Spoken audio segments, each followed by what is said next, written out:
अस्सलाम वालेकुम नाज़रीन, मैं हूं शेख रहमत अली, आप देख रहे हैं क्राइम टुडे न्यूज़। नाजरीन, जैसे कि वक्फ अमेंडमेंट बिल के ताल्लुक से जगह जगह पर प्रोटेस्ट किया जा रहा था और मोदी सरकार ने जो बिल पास किया उसके खिलाफ एहतजाज किया गया और हमारे इस मुल्क की सब में बड़ी अदालत सुप्रीम कोर्ट को पहुंचे।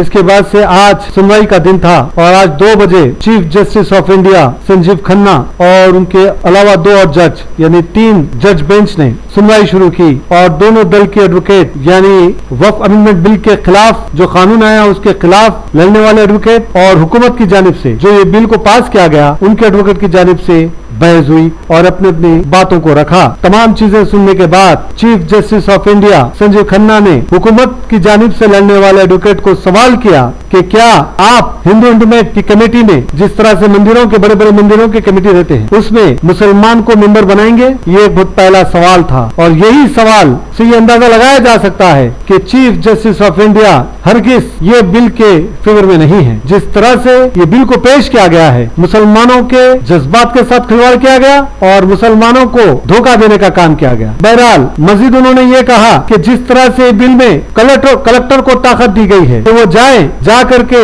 वक्फ की जायदाद जहाँ पर बनी है क्या वो तहकीक करे कि वो वक्फ की जायदाद क्या गवर्नमेंट की जगह पे बनी हुई है तो फिर उसको डिमोलिश करें और गवर्नमेंट की जगह लें। लेकिन चीफ जस्टिस ऑफ इंडिया ने कहा कि कलेक्टर जब तक ये केस चलता है वो जा सकते हैं और तहकीक कर सकते हैं कि जमीन वक्फ की है या गवर्नमेंट की, लेकिन जाने से पहले कोर्ट की इजाजत लेकर जाना होगा और फैसला वो नहीं कर सकते, फैसला कोर्ट करेगा। ये दूसरा झटका मोदी सरकार को मिला है। इसके अलावा चीफ जस्टिस ऑफ इंडिया ने कहा जो हमारे मुल्क का संविधान है और जो कानून है उसी की रोशनी में उसी को नजर में रखते हुए फैसला सुनाया जाएगा और इस केस को आगे बढ़ाया जाएगा और देखा जाएगा। तो सीधी सीधी बात यह है कि संविधान के धज्जियां उड़ाते हुए, कानून के धज्जियां उड़ाते हुए हमारे इस मुल्क की एक खास तौर के कम्युनिटी को टारगेट बनाते हुए ये बिल बनाया गया है। तो कहीं ना कहीं chief justice of India Sanjeev Khanna ने जो सवालात किए और जिस तरह से उनके सवालात थे इससे यही लगता है कि अब आने वाले टाइम में मोदी सरकार को परेशानी हो सकती है।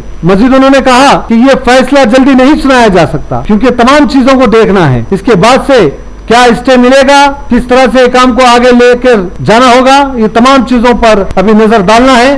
तो इसका मतलब यह है कि कल फिर से 2 बजे टाइम दिया गया है। शायद कल हो सकता है स्टे मिल भी सकता है इस केस में और मोदी सरकार को फिर एक झटका दे सकते हैं। यकीनन हम बारहा कहते आए हैं हमारे इस मुल्क का कानून सब में बड़ा है, हमारे इस मुल्क का संविधान सब में बड़ा है, हमारे इस मुल्क की सबसे बड़ी अदालत है, उस पर एतमाद भरोसा रखना है। मुट्ठी भर लोग कुछ बिलें पास करके कुछ लोगों को टारगेट में लेकर के ये समझते हैं कि हम कामयाब होते जा रहे हैं, लेकिन ऐसा नहीं क्योंकि हमारे इस मुल्क में अभी अदालत है और जिस तरह से संजीव खन्ना जैसे चीफ जस्टिस मौजूद है तो इंसाफ रहेगा, बरकरार रहेगा। उम्मीद करते हैं कि कल एक ऐतिहासिक फैसला आएगा और कल ये बिल पर रोक लगाया जाएगा। कल शायद स्टे भी मिल सकता है, बहुत सारी चीजें कल हो सकती है, देखना अभी बाकी है। मैं शेख रहमत Ali, crime today news, Hyderabad.